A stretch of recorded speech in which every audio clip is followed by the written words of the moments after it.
사랑과 은혜의 하나님, 귀하신 독생자 예수님을 이 땅에 보내신 성탄절 전날, 오늘도 허락하신 수요 기도에 함께 참여할 수 있도록 인도해 주셔서 감사합니다.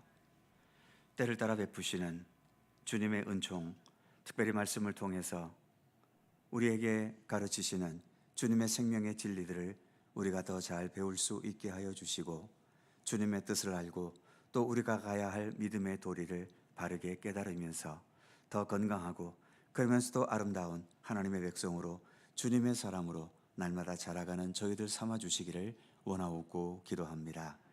이 저녁도 함께 모인 이곳에 주 성령께서 친히 임재하셔서 모든 것을 주관하시기를 원하옵고 예수님의 이름으로 기도드립니다. 아멘. 찬송 한 곡도 하죠. 113장 찬송하시고 조균혁 권사님 기도해 주시겠습니다.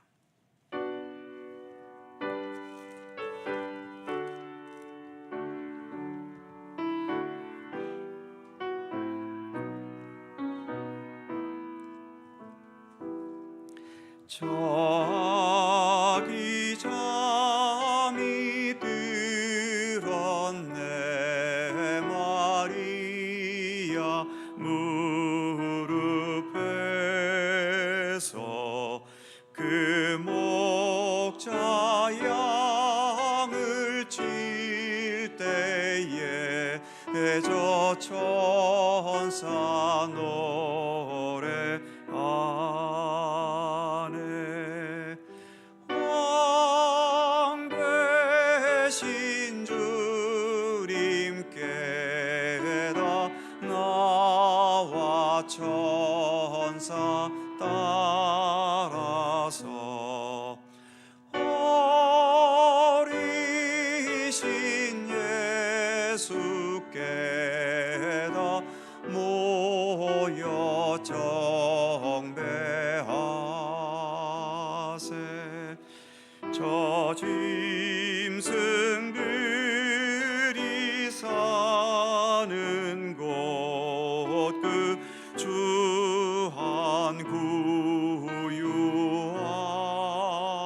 안에 주 예수 탄생하시니 참 기쁜 소식이라.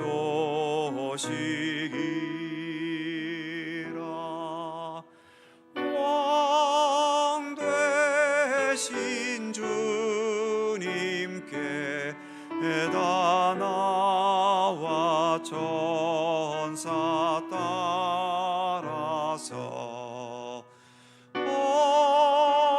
어리신 예수께다 모여 경배하세. 저 황금 유향 모략을 다 주께 드리어서 만왕의 왕 된 곳에 주를 함께 경배하세.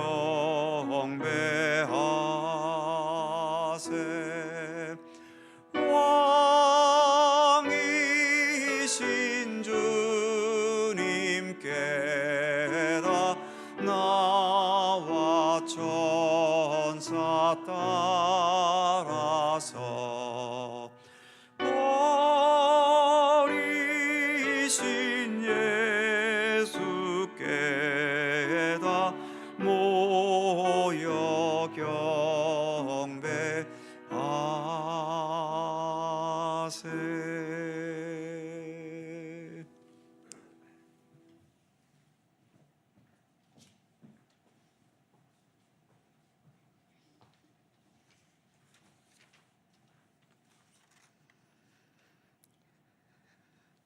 거룩하시고 자비로우신 우리 아버지 하나님, 은혜와 사랑을 감사드리고 찬양드립니다. 죄로 죽어 마땅한 저희들을 십자가의 보혈로 구원해 주시고 하나님 자녀 되게 하신 그 놀라운 사랑과 은혜를 무한 감사드립니다. 그 놀라운 사랑을 잊고 누리며 살아가면서도 은혜를 잊어버리고 내 뜻과 내 욕심대로 살아가는 저희들을 주님 불쌍히 여겨 주옵소서. 말씀 들을 때마다 깨닫게 하시어 주님 기뻐하시는 믿음의 삶 살아가도록 주님 도와주시옵소서. 이 나라의 민족을 지켜 보호해 주시고 함께 하심을 감사드립니다. 세우신 대통령에게 지혜와 명철 주시어 이 나라를 평화의 나라, 모두가 살기 좋은 아름다운 나라로 만들어 가도록 주께서 함께하여 주옵소서.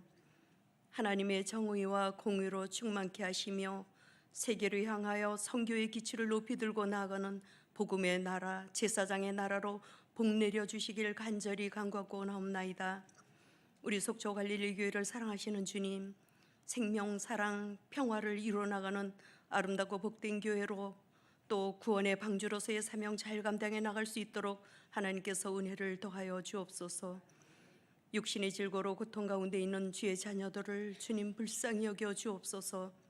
주님의 권능과 사랑으로 속히 회복되게 하시어서 하나님께 영광 돌리며 기쁨이 되는 삶을 살아갈 수 있도록 인도하여 주옵소서. 경제적인 어려움과 직장 문제로 어려운 가운데 있는 저의 자녀들을 주님 불쌍히 여겨 주옵소서. 소망 가운데 주님 의지하게 하시며 복된 길로 나아갈 수 있도록 인도하여 주옵소서. 내일은 주님께서 이 땅에 오신 성탄절입니다. 이 땅의 모든 백성들이 주님으로 인하여 평화하며 소망 가운데 감사하며 살아갈 수 있도록 복을 내려 주옵소서. 이 시간 말씀을 증거하시는 정승화 담임 목사님 영육을 강건케 하시며 말씀이 선포될 때 그 말씀을 듣는 우리의 심령이 옥토가 되어 열매 맺는 믿음의 삶 살아갈 수 있도록 주께서 복의 복을 더하여 주옵소서. 두보라 찬양대의 찬양을 기뻐 받아주시길 원하오며 다시 오실 우리 구주 예수 그리스도 이름으로 감사하며 기도드리옵나이다. 아멘.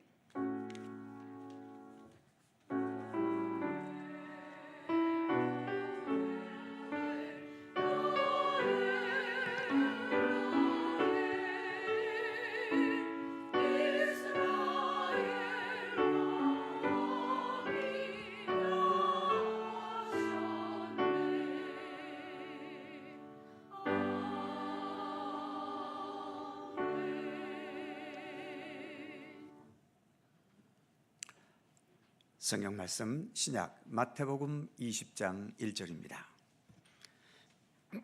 마태복음 20장 1절 신약 성경 32면입니다.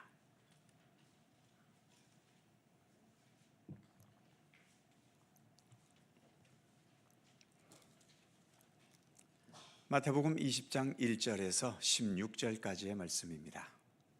한 절씩 교독하죠. 제가 먼저 1절 읽겠습니다. 천국은 마치 품꾼을 얻어 포도원에 들여보내려고 이른 아침에 나간 집주인과 같으니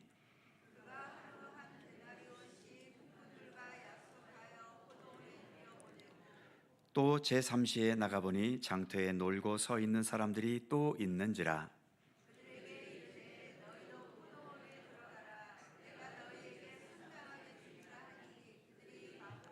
제6시와 제9시에 또 나가 그와 같이 하고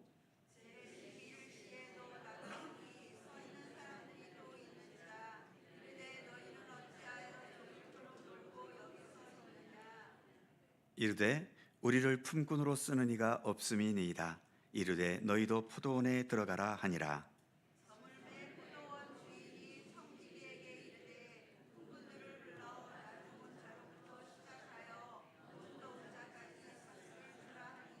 제11시에 온 자들이 와서 한 데나리온씩 받거늘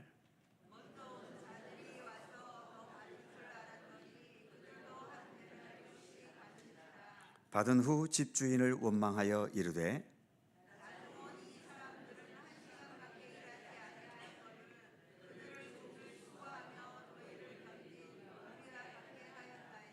주인이 그 중에 한 사람에게 대답하여 이르되 친구여 내가 네게 잘못한 것이 없노라.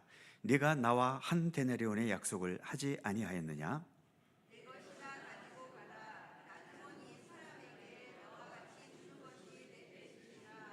내 것을 가지고 내 뜻대로 할 것이 아니냐? 내가 선함으로 네가 악하게 보느냐?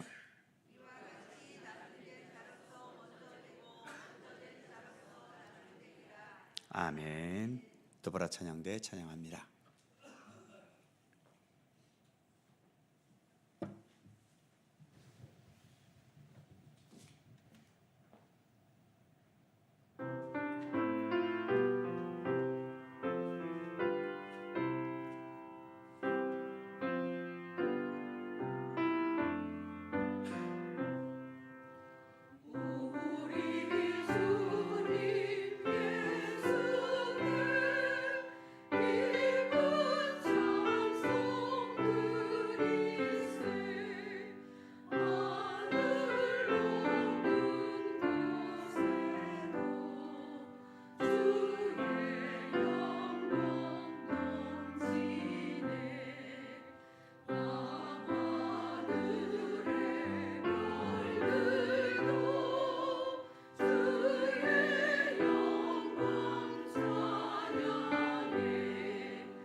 아멘.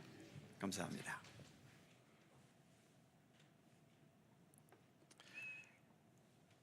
교회력으로는 예수님 탄생하신 성탄절이 내일 다가왔습니다만 우리가 지금 읽어가고 있는 이 사도신경의 과정은 정반대로 예수님께서 고난당하시고 죽으시는 그 장면에 와 있지요. 지난주에 이어서 본디오 빌라도에게 고난을 받아 예수님의 고난당하는 것에 대한 내용을 좀 더 살펴보려고 합니다. 자, 먼저 유인물을 보시면 두 가지 대조적인 하나님에게는 두 가지 대조적인 속성이 있으시다는 거죠. 하나는 가로 1번에 있는 것처럼 영원 불변하시는 하나님, 어제나 오늘이나 내일이나 영원토록 변함없으신 그런 하나님이 계십니다. 하나님께서 말씀하신 모든 것은 반드시 이루어지고 또 하나님의 말씀은 변함이 없는 그런 영원불변의 진리의 말씀이지요. 이렇게 영원불변하시는 하나님이 계신가 하면 밑에 가로 2번에 보시면 역사와 상황에 따라 달라지는 하나님도 있다는 겁니다. 그래서 하나님을 부를 때 구약에서 어떤 하나님을 어떻게 부르냐 하면 아브라함의 하나님, 이삭의 하나님, 야곱의 하나님. 아브라함의 하나님이 다르고 이삭의 하나님이 다르고 야곱의 하나님이 다를까요? 그 하나님은 동일한 하나님입니다. 그러나 아브라함과 함께 하셨던 하나님의 손길과 이삭과 함께 하셨던 하나님의 섭리와 야곱에게 함께 하셨던 하나님의 손길은 다릅니다. 이쪽에서는 이쪽에서는 어느 한쪽이 잘 되는가 하면 저쪽에서는 또 엉뚱한 쪽이 또 잘 되고, 이처럼 때로는 하나님의 섭리를 우리가 잘 알지 못할 때가 그래서 많이 있죠. 지금 여기 앉아있는 우리 각자도 우리는 모두가 동일하신 영원불변한 하나님을 믿고 의지하고 따릅니다. 그러나 우리 가운데 역사하시는 하나님의 손길은 각자 다 다릅니다. 하나님께서는 저를 목사로 만드셨고, 여러분들은 집사로, 장로로, 권사로 만드셨고, 또 각자 우리 직업과 삶의 영역에 따라서 어떤 사람은 예술가로, 어떤 사람은 사업하는 사람으로, 어떤 사람은 가르치는 사람으로 이렇게 각자에게 섭리하시는 하나님의 손길은 다르지요. 그러니까 나와 함께 하시는 하나님과 너와 함께 하시는 하나님은 분명 동일하신 하나님이시지만, 그럼에도 너의 하나님과 나의 하나님은 다를 때도 있다라고 하는 것입니다. 이걸 우리가 인정하지 못하면 하나님을 섬기는데 대단히 복잡해지는 거죠. 우리가 제일 불만스러울 때가, 하나님께 대해 불만스러울 때가 언제입니까? 나는 이렇게 성실하고 진실하게 살아가는데도 늘 삶이 쪼달리고, 저놈의 시끼는 맨 엉망으로 저렇게 세상을 개판으로 살아가는데도 어떻게 저놈한테는 저렇게 물질의 복을 주시고 건강의 복을 주시고 모든 것을 다 형통케 하시는지, 이거 도대체 우리로서는 그 하나님의 섭리를 이해할 수가 없거든요. 그렇기 때문에 우리가 하나님은 동일하신 하나님이시지만 각자에 따라 역사하시는 하나님의 손길은 다를 수 있다라고 하는 것을 우리가 인정해야 됩니다. 이 조화를 우리가 인식하지 못하면 그만큼 믿음의 길을 걷는 우리는 복잡해지고 하나님에 대해서 더 계속 꼬여가게 되고, 그러다 보면 하나님은 없거나 있어도 모순이 많은 분이라 생각하면서 실망하고 믿음의 길을 떠나버리게 되는 거죠. 예수님의 12제자 중에 누가 있었냐 하면 가룟 유다라는 자가 있었습니다. 가룟 유다가 왜 예수님을 배반했을까요?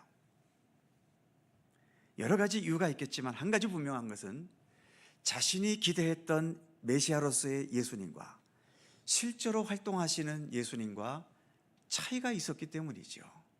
그 차이 때문에 실망한 겁니다. 가룟 유다가 기대했던 메시아는 어떤 메시아일까요? 세상의 나쁜 놈들 다 때려잡고, 그리고 악을 행하고 있는 특히 그 당시의 로마 권력들, 그 권력자들을 다 물리치시고 이스라엘 백성들에게 그 로마의 권력대로, 그들이 가진 재물대로 이스라엘 백성들을 행복하고 또 평안하게 만들어주는 메시아, 그 메시아만 가룟 유다는 생각했던 거지요. 그런데 3년 동안이나 예수님을 따라다녀 봐도 예수님에게서 그럴 가능성이 눈꽃만큼도 안 보이는 겁니다. 그리고 예루살렘으로 이제 마지막으로 올라가고 계신데, 물론 다른 제자들도 예수님이 예루살렘에 올라가시면 이제 모든 권력자들을 다 쫓아내시고 대혁명을 일으키셔서 권력을 잡으시고 우리들을 주님의 좌편에 우편에 이렇게 높은 자리에 앉혀주시는, 그걸 제자들은 다 기대하고 있었죠. 그래서 제자들끼리 예루살렘에 올라가면서 서로 누가 크냐라는 문제를 가지고 심히 다퉜다는 얘기도 있지 않습니까? 다른 제자들은 그냥 적당히 그랬다면 가룟 유다는 그 생각이 훨씬 더 강했던 거죠. 그러다가 예루살렘에 올라와서 뭔가 좀 새 역사를 하시지 않나 기대했는데 예수님은 아무것도 안 하시고 바리새인들이나 그 사두개인들이나 이런 자들과 논쟁만 하시고, 점점 더 예수님의 상황이 자신의 기대와는 전혀 달라지기 때문에 결국 자신의 생각을 꺾지를 못하고, 저런 예수님이라면 내가 따를 필요가 없거나 그럴 바에는 차라리 내가 지금까지 예수님을 3년 동안 따라다녔던 그 어떤 그 손해라도 보지 않게 돈이라도 챙겨가야 되겠다 하는 마음으로 예수님에 대한 정보를 넘겨주고 그렇게 돈을 받고 예수님을 팔아버린 거지요. 자, 유인물을 다시 볼까요? 1번, 영원 불변하시는 하나님, 진리와 원리 원칙의 하나님, 언제나 동일하신 하나님. 2번, 역사와 상황에 따라 달라지시는 하나님, 아브라함의 하나님, 이삭의 하나님, 야곱의 하나님, 그리고 우리 각자의 하나님. 첫 번째 화살표, 우리의 다양한 만큼 다양하신 하나님. 두 번째, 부단히 변하는 역사와 인간의 상황에 따라 다르게 역사하시는 하나님. 그래서 하나님은 규칙에 얽매이는 천편일률적인 분은 아니시다라는 겁니다. 우리는 지금 결코 얇지 않은 엄청난 분량의 성경책 신구약 66권이 우리에게 경전으로, 말씀으로 주어져 있지요. 어찌 보면 성경이 이렇게 두꺼울 필요가 있을까요?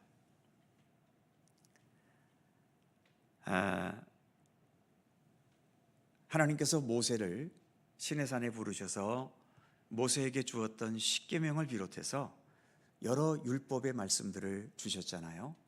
그게 이제 출애굽기에서부터 레위기, 민수기에 이르는 그 정도의 분량입니다. 그러니까 성경은 하나님이 영원불변하시는 하나님이시라면 출애굽기와 레위기와 민수기 정도에 나와 있는 그 율법의 말씀, 그것으로 성경은 충분합니다. 거기에 다 하나님의 뜻이 담겨져 있으니까요. 영원불변한 진리로 담겨져 있으니까요. 그런데 왜 굳이 3권이 아닌 66권에 이르는 이 방대한 말씀이 우리에게 주어졌겠습니까?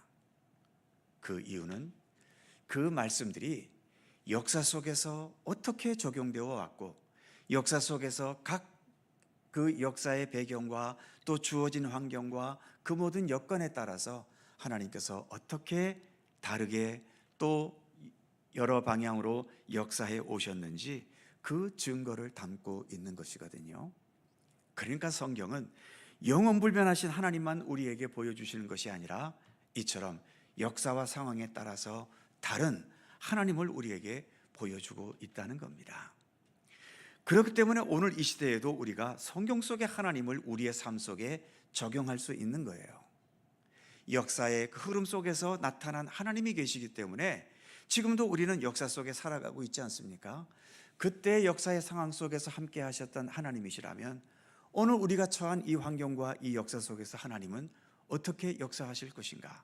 우리가 말씀을 통해서 그것을 깊이 생각하고 고민하고 연구하면서 우리의 지금 이 시대에 우리를 향하신 하나님의 뜻을 우리가 깨달아갈 수 있게 되는 거죠. 그래서 우리가 하나님에 대해서 이처럼 영원불변하시는 절대 진리의 하나님과 우리 각자와 여건과 형편에 따라서 다르게 섭리하시는 하나님의 손길을 우리가 잘 인식할 수 있어야만 하나님 때문에 시험당하지 않게 된다라고 하는 거죠. 자, 그런 의미에서 두 번째, 이제 사도신경의 또 본래 내용이죠. 본디오 빌라도에게 고난을 당하셨다. 사도신경에서 유일하게 나오는 인물이, 다 삼위일체 하나님 외에 유일하게 나오는 인물이 본디오 빌라도라는 겁니다. 몇 차례 말씀드린 것처럼 아마 세상에서 제일 재수 없는 사람이 본디오 빌라도일 겁니다. 이 땅에 있을 때는 로마 권력으로서, 로마 총독으로서 어떤 권세를 누렸는지 모르지만 세상의 그 어느 악당도 기독교인들에 의해서 매주 신앙 고백할 때마다 언급되어지는 이름은 본디오 빌라도밖에 없잖아요. 우리가 지난주 주일에도 사도신경으로 고백하면서 본디오 빌라도에게 고난을 받아 하면서 이름이 언급되고 있지요. 자, 본디오 빌라도라는 이름을 왜 사도신경 속에 집어넣는가? 예수님은 역사 속에 오셨다는 것을 말하려 하기 때문인 거죠. 예수님은 공중에 떠 계신 하나님이 아니셨다는 겁니다. 본디오 빌라도가 통치하고 있는 그 시대의 그 어두움의 배경 속에 그 죽음과도 같은 불의가 팽배한 그런 시대 속에 예수님은 오셨고 역사 속에서 우리와 함께 하셨다는 겁니다. 가로 1번에 보시면 그럼 본디오 빌라도라는 이름은 무엇을 상징하는가? 거기 나와 있는 것처럼 로마 권력을 상징하고요, 악한 힘과 세력, 그리고 폭력과 억압의 현실, 이것은 본디오 빌라도 때뿐만 아니라 오늘 이 시대에도 여전히 세계 곳곳은 이렇게 악한 힘과 권력, 폭력과 억압 속에 시달리는 백성들이 너무나 많지요. 가장 가까이에는 우리 북쪽에 있는 북한으로부터 시작해서 지금도 독재자들에 의해 시련을 겪고 있는 나라들이 얼마나 많습니까? 또 어쩌다가 우리가 세상 살면서 정말 폭력적인 나쁜 놈들을 만날 때가 있지요. 육체적인 폭력도 가하지만 말이나 어떤 그런 행동 같은 것을 통해 내 가슴을 찢어놓는 그런 악한 놈들도 만나게 되지 않습니까? 그래서 본디오 빌라도는 예수님도 그렇게 죽일 만큼 아무 죄도 없는 예수님을 가장 나쁜 죄인으로 만들어서 그렇게 십자가에 처참하게 죽이는 바로 세상이 이런 세상이라고 하는 것을 본디오 빌라도는 상징하고 있는 거죠. 바로 그런 세상에 예수님께서 오셨다는 것입니다. 역사 속에 계셨다는 것이 중요한 거죠. 이게 왜 중요할까요? 그 밑에 가로 2번에 보시면 박해와 고난의 상황 속에 있던 성도들에게는 신학적 진리의 예수님이 아니라 역사 속에 함께 하셨던 예수님이 그들의 메시아이며 구세주이셨다는 거죠. 그냥 하늘에 계셔서 전지전능하신 예수님, 고귀하신 예수님, 능력의 예수님, 그런 예수님으로만 예수님께서 하늘에 그냥 계셨다면 이처럼 초대교회 시절에 로마나 유대인들로부터 엄청난 박해와 시련을 당했던 성도들에게 그 하늘에 있는 고상하신 예수님이 무슨 위로가 되고 무슨 힘이 되겠습니까? 그런데 그 하늘에 계셨던 하나님께서 육신의 몸을 입고 이 땅에 오셔서 우리 인간들이 살아가는 이 모순되고 죄악되고 폭력적이고 이런 어두운 세상을 예수님도 거쳐가시면서, 그러나 그러한 세상 속에 조금도 머리를 숙이지 않으시고, 그렇다고 해서 그들을 폭력으로 제압하셨던 것도 아니고, 오히려 그 모든 고난들을 당하시면서 정말 우리 인간으로서는 생각할 수 없는 그 엄청난 사랑과 자비의 의지로 끝까지 주님의 진리를 포기하지 않으시면서, 하나님의 뜻을 내려놓지 않으시면서 그것을 지켜가셨던 예수님, 그 예수님이 이처럼 박해와 고난의 상황 속에 있던 성도들에게는 그 예수님이 메시아였고 구세주였다는 거죠. 결코 왕관을 쓰고 어떤 무슨 세상적인 권력을 나타내는 그러한 예수님이 아니라 자신들이 당했던 고통과 같은 그 고통을 함께 당하시는 예수님, 내가 울었던 울음처럼 함께 울어주시는 예수님, 내가 당한 이 억울함 때문에 폭창 터지는 우리들처럼 주님께서도 그 모든 세상에 모순된 것들을 몸소 안으시면서 침뱉음을 당하고 조롱을 당하고 멸시를 당했던 그 예수님, 그 예수님이 이처럼 초대교회 성도들에게는 오히려 하늘에 계신 그 전능하신 하나님보다도 그들의 피부에 더 와닿는 진정한 하나님이셨고 메시아였다라고 하는 거죠. 그래서 사도신경에는 삼위일체 하나님에 대해서 고백하면서도 누구에 대한 고백이 제일 많습니까? 예수님에 대한 고백이 절대적으로 많습니다. 하나님, 나는 전능하신 아버지 하나님, 천지의 창조주를 믿습니다. 한 줄로 끝나버리지요. 또 뒤에 성령은요, 나는 성령을 믿으며 그것으로 끝입니다. 하지만 예수님에 대해서는 어떻습니까? 나는 그의 유일하신 아들 우리 주 예수 그리스도를 믿습니다. 그는 성령으로 잉태되어 동정녀 마리아에게서 나시고 본디오 빌라도에게 고난을 받아 십자가에 죽으시고 장사된 지 사흘 만에 하면서 계속 예수님에 대한 내용은 계속되고 있지요. 우리도 교회 다닌다는 말을 다른 말로 뭐라고 표현합니까? 예수 믿는다라고 표현하지, 좀처럼 나 하나님 믿어, 나 성령님 믿어 이렇게 잘 표현 안 하지요. 우린 다 예수 믿는다고 보통 말하지요. 왜 그렇습니까? 예수님은 역사 속에 오셔서, 물론 전능하신 하나님도, 아버지 하나님도 여기 아브라함, 이삭, 야곱이라 하나님이라는 것처럼 그 역사 속에 개입은 하셨지만, 그러나 보이지 않게 개입하셨지요. 하늘에서 어떤 섭리와 능력을 갖고 개입하셨겠지요. 그러나 예수님은 다르지 않습니까? 우리 인간과 똑같은 육신의 몸을 입고 이 역사 속에 자신의 몸을 던지셨고, 우리 인간들이 갈 수 있는 최악의 모든 상황들까지 예수님은 다 내려가셨던 겁니다. 이렇게 역사 속에 계신 예수님이셨기 때문에 그 예수님이 우리의 예수님, 나의 예수님, 특히 내가 좋고 잘 될 때뿐만 아니라 내가 정말 망해버리고 실패하고 또는 누군가 나쁜 놈에게 폭력을 당하고 억울한 일 당해서 정말 좌절과 슬픔 속에 빠질 때에 나를 거기에서 건져줄 수 있는 최고의 하나님이 바로 예수 그리스도시다라고 하는 거죠. 그것을 고백하고 있는 겁니다. 그리고 더 나아가 그 다음 가로 3번, 박해와 고난이 무의미한 비극이나 슬픔이 아니다. 참된 생명과 하늘의 영광을 향하는 길임을 고난당하신 예수님을 통해 초대교회 성도들은 보고 깨달았다라고 하는 것입니다. 그래서 마지막 가로 4번에 보시면 고난받고 죽으신 예수님은 부끄럽고 수치스러운 예수님이 아니라 오히려 자랑스럽고 희망의 예수님이시다. 바로 이것이 본디오 빌라도에게 고난을 받으셨다는 고백 속에 담겨진 의미인 겁니다. 전능한 하나님 그 자체이신 예수님께서 이 땅의 권력자인 본디오 빌라도에게 그런 고난을 당했다? 그러면 일반 사람들이 보기에는 그럼 뭐 예수는 본디오 빌라도보다 못한 사람이네, 이런 오해를 얼마든지 받을 수 있죠. 그럼에도 이것이 사도신경 속에 떡하니 들어가 있는 것은 예수님도 이 역사 속에서 우리와 함께 살아가셨고 모든 것을 겪으셨고, 그러기에 우리가 어떤 상황에 있다 하더라도 나를 가장 잘 이해하고 나를 가장 잘 알아주시고 내 슬픔과 내 억울함과 내 고통을 가장 잘 공감해 주실 수 있는 분, 그래서 그것을 능력 있게 그리고 이 모든 상황들을 긍정적으로 소화시켜 주실 수 있는 분, 그분은 오직 예수 그리스도 한 분뿐이라는 고백으로 나아가게 되었다라고 하는 거죠.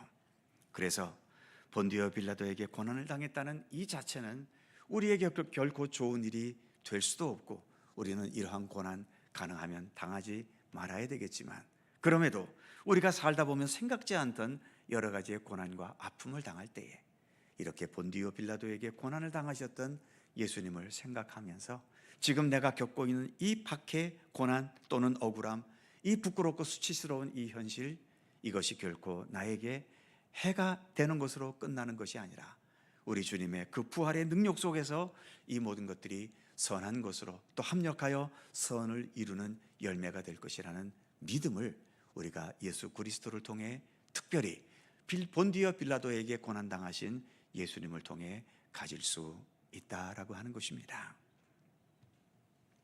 그렇다면 세 번째로 3번에 보시면 박해가 없는 시대에 예수님과 함께 고난당하는 삶의 좋은 예. 주님께서도 그렇게 본디오 빌라도에게 고난을 당하셨으니까 그 예수님을 우리가 따라간다면 우리도 예수님처럼 고난당해야 되지 않습니까? 그런데 지금 우리 시대는 믿음 때문에 고난당하지 않는 시대지요. 혹시 예수 믿는 것 때문에 박해받고 싶으십니까? 그것을 경험해 보고 싶으신가요? 제일 좋은 방법은 휴전선을 넘어가시면 됩니다. 저 북한에 가셔서 길거리에서 예수 믿으시오 한번 외쳐보세요. 그 다음은 여러분들 어떻게 되는가? 제가 단언하건대 100% 아오지 탄광에 끌려갑니다.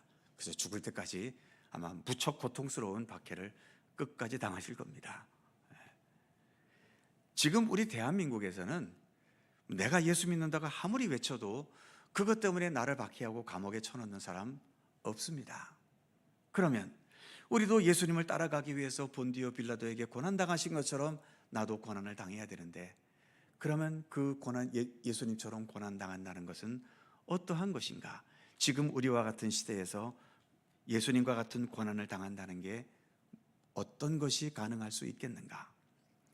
그것을 잘 보여주는 예가 바로 오늘 우리가 말씀으로 읽었던 마태복음 20장 1절에서 16절까지의 말씀인 거죠. 본문의 내용은 읽어보셔서 또 읽지 않으셨어도 많은 분들이 잘 아시는 내용이죠. 포도원 주인이 자기 포도원에서 일할 사람들을 부르기 위해서, 일용직을 부르기 위해서 길거리에 아침 9시에 나갑니다. 많은 사람들이 있었겠지요. 그들과 함께 오늘 하루 일당으로 그 당시에 평균 일당 임금이었던 한 데나리온씩 계약을 하고 일꾼들을 불러왔지요.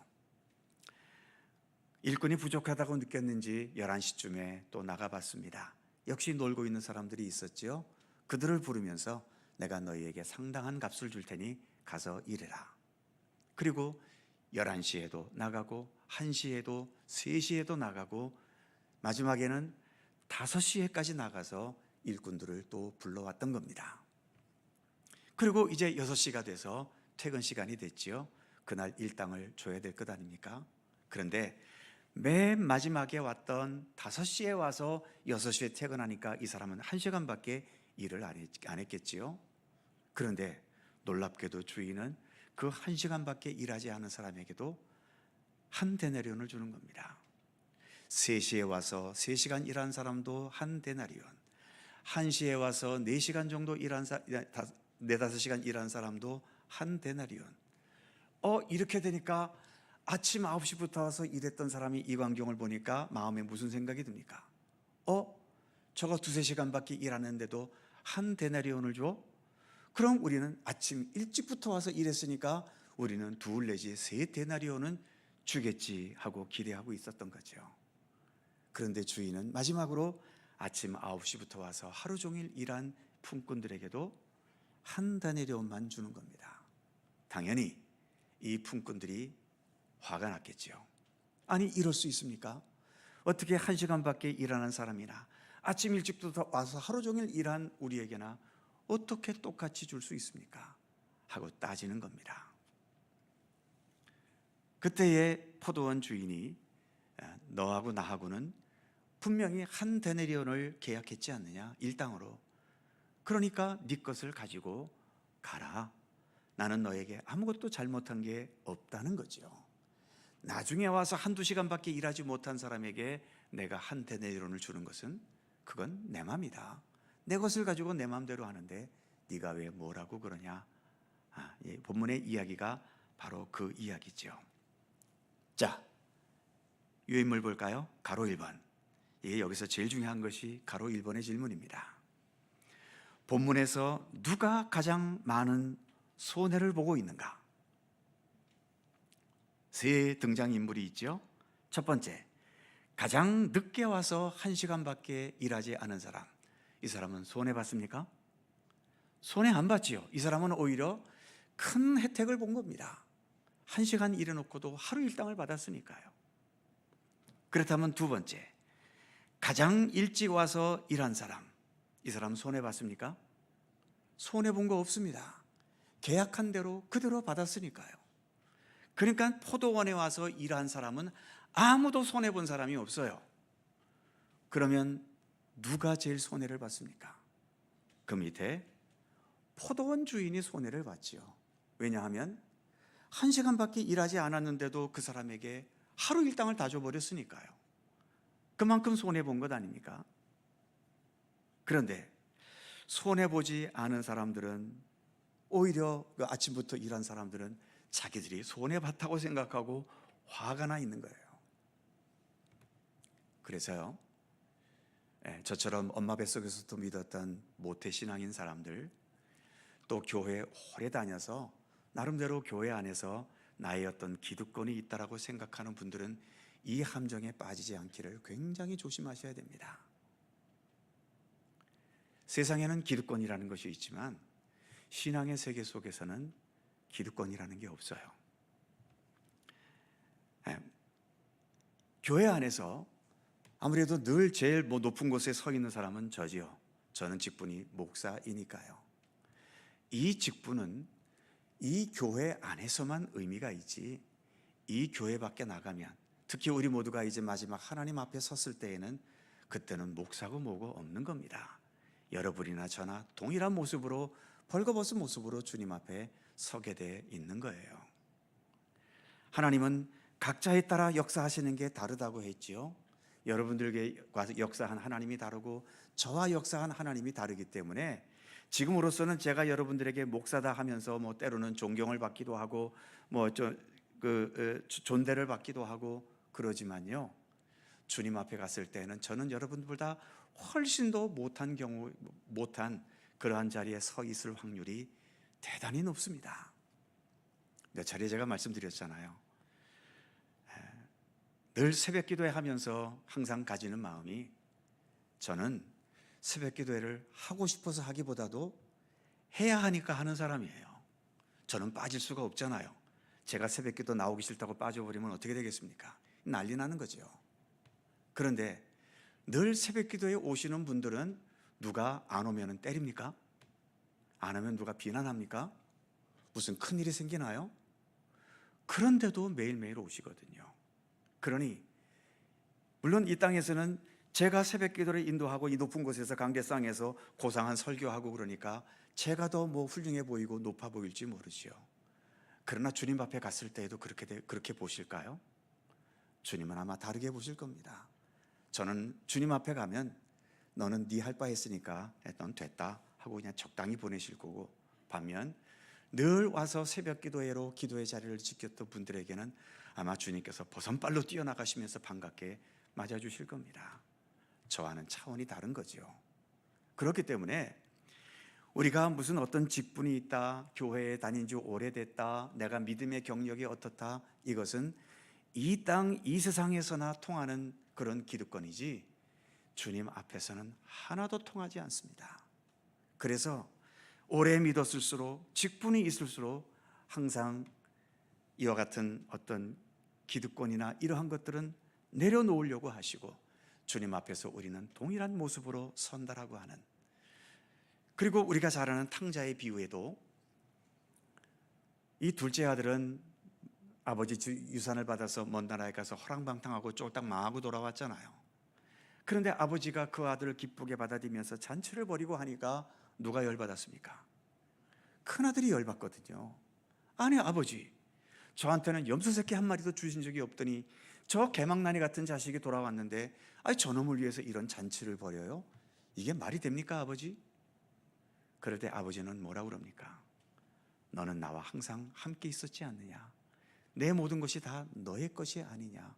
그러나 저 둘째 아들은 내가 잃어버렸다가 다시 찾은 자가 아니냐? 그래서 이 탕자의 비유는요, 많은 학자들이 이것은 탕자에게 초점이 있는 것이 아니라 큰아들에게 초점이 있는 것이다 라고 말하는 그런 성경학자들도 대단히 많습니다. 특히 예수님의 말씀을 들을 때 대부분의 사람들은 유대인들이었잖아요. 유대인들은 큰아들 같은 기득권이 있거든요. 자기들은 다른 민족에 비해서 하나님의 민족으로서 더 거룩하고 더 수준 높고 이런 기득권의 자세가 있거든요. 이 기득권을 깨트리는 말씀이 또 탕자의 비유 가운데 하나 아닙니까? 자, 어쨌든 중요한 것은 이 1번 질문에서 누가 가장 많은 손해를 보는가? 손해는 포도원 주인이 보고 있는 겁니다. 그 밑에 가로 2번 같이 읽어볼까요? 이 부분은 시작. 우리가 죄와 미련함과 무지함으로 잃어버린 삶의 시간과 손해를 기꺼이 대신 담당해 주는 포도원 주인 같으신 예수님. 그렇습니다. 우리가 주님 앞에 나와 기도할 때에 늘 회개 기도를 하지요. 하나님, 제가 이러이런 미련함이 있었습니다. 이러이렇게 하나님의 뜻을 어긴 것이 있습니다. 이러이렇게 하나님을 슬프게 한 그런 죄가 저에게 있습니다. 그렇게 회개 기도할 때마다 주님께서 그래, 너 그럼 죄 졌으니 너 이제부터 죽어라 하고 주님이 우리를 버리십니까? 다 받아주시잖아요. 받아주셨다는 건 뭐예요? 주님께서 나의 죄로 인한 모든 손해를 주님이 다 짊어지셨다는 겁니다. 주님이 손해보셨다는 거예요. 우리가 주님께 회개 기도할 때마다, 우리가 주일 예배 때마다도 고백의 기도도 하지 않습니까? 그 고백의 기도하는 시간은 누가 손해보는 시간인가 하면 우리 하나님께서 늘 손해보고 계시는 시간인 겁니다. 우리는 이렇게 늘 고백할 수밖에 없는 죄악 가운데 살아가는 존재니까 하나님이 이 죄에 대해서 손해보지 않으시려면 죄의 모든 결과를 우리에게 덮어씌우시고 우리를 죄의 그 삭슨 사망이니까 우리를 다 사망시켜야 마땅한 거예요. 그게 하나님 손해 안 보는 겁니다. 그런데 우리가 아직 이렇게 멀쩡히 살아있잖아요. 그리고 우리는 또 예수 그리스도 십자가 보혈의 은총까지 힘입어서 이렇게 죄인임에도 불구하고 천국에 간다는 구원의 확신을 갖고 살고 있잖아요. 이 모든 게 다 누가 손해를 봐서 가능한 겁니까? 하나님께서 손해를 보시고 예수님께서 손해를 보시기 때문에 가능한 거예요. 그 손해 보신 것이 어떻게 드러났나요? 십자가에서 못 박혀 죽으시는 그 처참한 고통으로 우리가 당할 모든 손해를 몸소 끌어안으신 그런 예수님의 모습으로 우리에게 나타내신 겁니다. 그렇기 때문에 그 다음 마지막 줄 보시면 이것이 고난의 예수님이시며 포도원 주인 같은 삶이 고난의 예수님을 따르는 삶이다. 또 이렇게 말씀드리니까 마음에 부담이 오기 시작하죠. 손해봐야 된다는 얘기구나. 그런데 맞습니다. 예수님을 따르기 싫다면 모르겠지만 예수님을 따르겠다고 마음을 먹으시면 이득 보는 것보다는 손해보는 쪽을 먼저 생각해야 하는 게 예수님을 따르는 우리에게 피할 수 없는 과제예요. 그렇다고 우리가 모든 일에 무조건 손해만 봐서야 되겠습니까? 우리도 이득을 봐야지요. 그래야 먹고 살 수 있으니까요. 먹고 살기 위해서는 우리가 우리 나름대로 많은 노력을 하고 때로는 남을 이겨먹어야 하고 또 남보다 더 앞서기도 해야 하겠지만 항상 우리 믿음의 사람들의 근본 속에는 예수님께서 십자가의 길을 가신 예수님이기 때문에 분쟁이 없이 되어진다면 문제가 없겠지만 어떤 분쟁이 있다라고 할 때는 그 분쟁 속에서 이겨먹으려고 하기보다도 때를 따라서는 기꺼이 손해를 보려는 그러한 의지도 우리 믿음의 사람들에게는 있어야 하는 겁니다. 내가 도울 필요가 없는 사람이지만 저 사람에게 도움이 절실히 필요할 때 기꺼이 내 것을 손해보면서 그 사람을 도울 수 있는 마음도 가져야 되는 것이고, 분명히 내가 옳아서 내 주장대로 돼야 되는데 상대방이 너무 절실하게 그것을 원한다면 내 주장을 내려놓고 그래 당신도 한번 해봐 하면서 그렇게 그 사람에게 넘겨줄 수도 있는 그러한 여유로움, 특별히 세상은 세상대로 그렇게 굴러간다고 하지만 하나님께서 우리에게 믿음의 공동체로 묶어주신 이 교회 안에서만큼은 우리가 더 이득을 보고 내 주장대로 내 뜻대로 밀고 나가려는 그러한 마음보다는 오늘 포도원의 주인처럼 기꺼이 손해볼 수 있는, 모두가 같이 기뻐하고 모두가 같이 감사하고 모두가 같이 평화로울 수 있도록 기꺼이 나의 것을 내려놓을 수 있는 그러한 마음가짐으로 살아가는 것, 그래서 내가 기꺼이 손해볼 수 있는 사람이 되는 것, 그것이 박해가 없는 이 시대에 예수님의 박해에, 예수님의 고난에 조금이라도 동참할 수 있는 믿음의 삶이 되는 것이다 라고 하는 것을 우린 잊어서는 안 되는 거죠. 그것이 예수께서 본디오 빌라도에게 고난을 받으사 십자가에 못 박혀 죽으시고라는 그 고백 속에 담겨진 우리의 신앙의 의지가 되어야 되는 겁니다. 즉 사도신경은 예수님이 죽으셨습니다, 끝, 이게 아니라 예수님이 그렇게 죽으셨으니 내가 어떻게 하면 주님의 그 고난에 조금이라도 동참할 수 있겠습니까? 항상 물어야 되는 거죠. 물으면서 어떤 삶의 상황 속에서 내가 그런 어떤 고난의 손해를 봐야 할 상황이 되었을 때 기꺼이 주님께서도 저를 위해 손해를 보셨으니 저도 주님의 뜻을 위해 기꺼이 손해보겠나이다 하면서 그렇게 손해보는 쪽으로 나아갈 수 있는 용기와 의지, 그것이 우리에게 필요하다라고 하는 것입니다. 그렇다고 밥을 굶어가면서까지 양보하실 건 없고요. 내 가족, 내가 굶는 건 괜찮지만 내 가족까지 굶겨가면서 남의 집 챙겨줄 일은 없는 거죠. 그래서 손해보는 것에도 지혜가 필요한 겁니다. 그런 지혜를 강구하시면서 좀 더 예수 그리스도와 모든 삶을 더 함께 동행해 나가는 우리들의 삶이 되었으면 좋겠습니다. 기도하겠습니다. 오늘의 말씀을 생각하면서 함께 기도할 수 있기를 원합니다. 하나님은 동일하신 하나님이지만 우리 각자에 따라서 역사하시는 하나님의 손길은, 섭리는 다를 때가 있습니다. 자꾸 다른 사람과 함께하는 하나님과 나와 함께하는 하나님을 비교하지 말고 나에게 역사하시는 그 하나님이 나에게 최고의 하나님이라는 믿음을 가지고 그 하나님의 섭리에 만족하고 감사하면서 주님의 선하신 뜻대로 내게 주어진 삶을 언제나 성실히 살아갈 수 있도록 우리의 믿음을 위해 기도하실 수 있기를 바랍니다. 특히 박해가 없는 이 시대에 우리가 믿음의 사람으로 살아가면서 주님의 이런 고난에 동참한다는 것이 무엇인지를 나로 하여금 더 깊이 깨닫고 구체적인 상황 속에서 그러한 주님의 고난에 동참하는 삶을 실천해 갈 수 있는 지혜와 용기와 믿음의 의지가 우리에게 있기를 기도하실 수 있기를 바랍니다.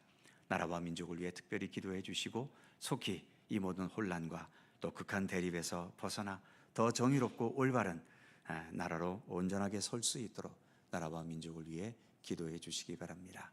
여러 고통과 질병과 또 아픔과 삶의 어려움 속에 있는 우리의 이웃들을 생각하면서도 기도해 주시기 바랍니다. 통성으로 2, 3분 함께 오늘의 말씀을 생각하며 간절히 기도하겠습니다. 거룩하신 아버지 하나님, 은혜와 사랑을 감사합니다. 오늘도 주님 앞에 이렇게 겸손히 나왔습니다. 하나님, 주님 탄생하신 성탄절이지만 그러나 우리는 지금 사도신경 속에 고난당하신 예수님의 발자취를 따라가고 있습니다. 주님은 이 역사 속에 계셨고 그래서 구체적인 삶 속에 우리와 동행하실 수 있고 우리의 모든 세세한 삶의 내용까지 우리 주님은 간섭하실 수 있고 함께 하실 수 있는 주님이심을 믿습니다. 하나님, 언제나 어느 때나 우리의 삶의 깊이 관여하시는 우리 주님을 바라볼 수 있게 하시고 주님의 손길을 느낄 수 있도록 함께 하시며 그 믿음 안에서 어떤 상황에서든 하나님의 사람으로서의 그 중심과 모든 것들을 온전히 지녀나갈 수 있는 굳건한 믿음을 우리에게 더하여 주시기를 원하고 기도합니다.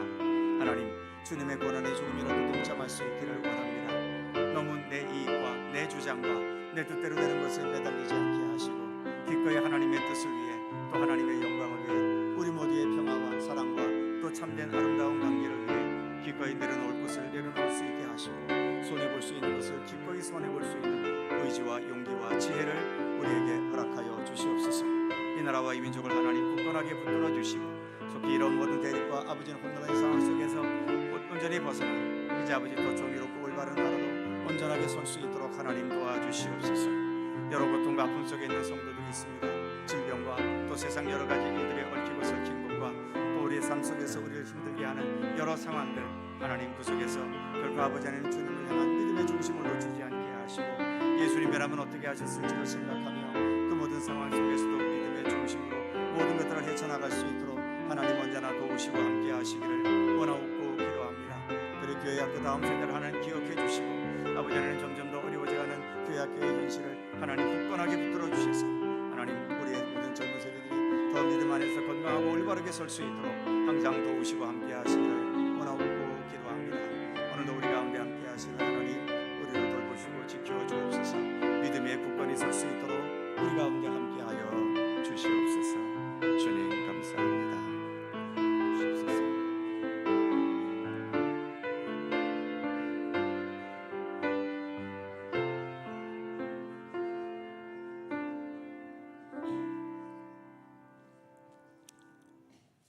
사랑의 하나님, 영원 불변하신 우리 하나님이시지만 우리 각자에 따라서는 각자의 형편에 따라 또 다르게 역사하시고 섭리하시는 하나님이심을 우리가 함께 생각해 보았습니다.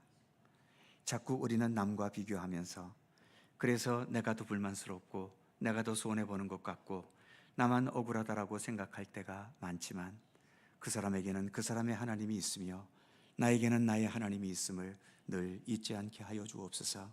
언제나 주님은 나에게 가장 좋은 것으로 또 가장 필요한 것으로 적절한 것으로 지금도 나와 함께하고 계시는 하나님이심을 믿고 신뢰하게 하셔서 언제나 주님을 향하여서는 진정한 감사만 있게 하여 주시옵소서.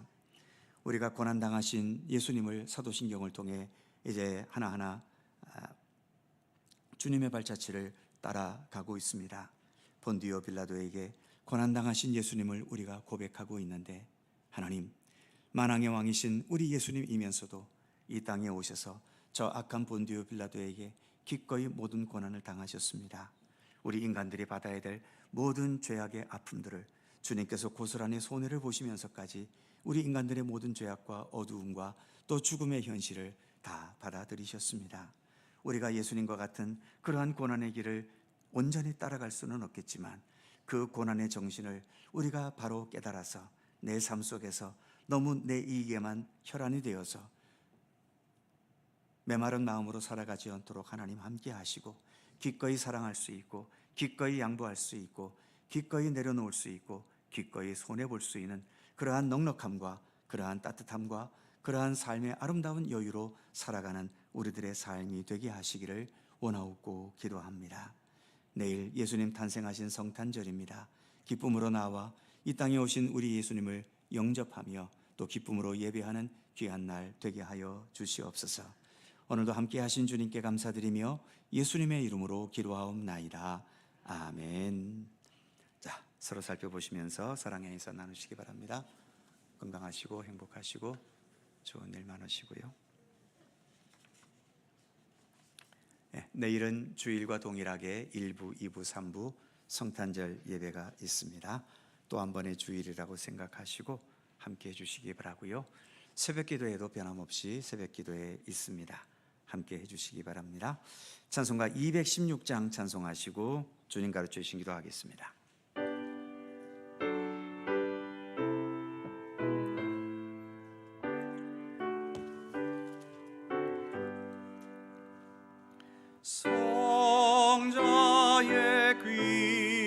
몸 날 위하여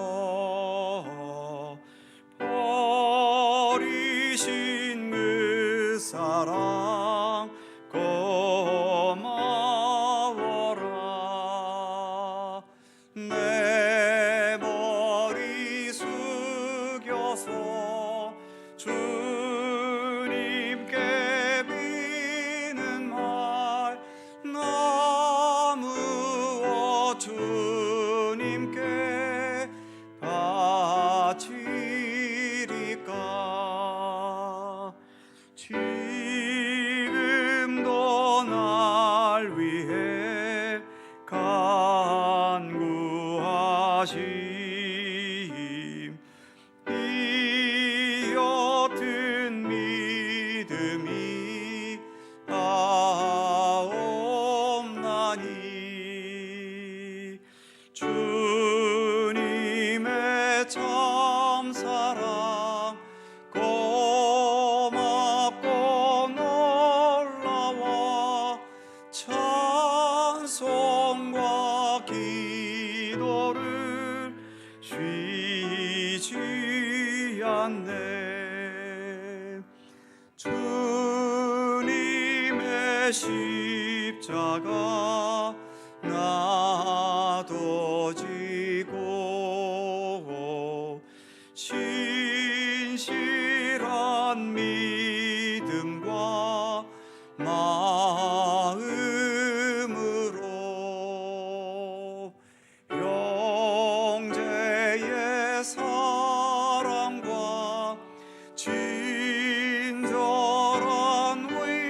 위로를 네게 나 베풀게 하옵소서. 만 가지 은혜를 받았으니 내 평생 슬프나 즐거우나 이 몸을 온전히 주님께 바쳐서 주님만 위하여 늘 살겠네.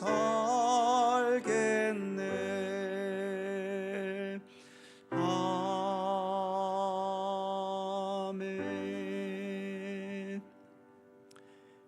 하늘에 계신 우리 아버지, 아버지의 이름을 거룩하게 하시며 아버지의 나라가 오게 하시며 아버지의 뜻이 하늘에서와 같이 땅에서도 이루어지게 하소서. 오늘 우리에게 일용할 양식을 주시고 우리가 우리에게 잘못한 사람을 용서하여 준 것 같이 우리 죄를 용서하여 주시고 우리를 시험에 빠지지 않게 하시고 악에서 구하소서. 나라와 권능과 영광이 영원히 아버지의 것입니다. 아멘.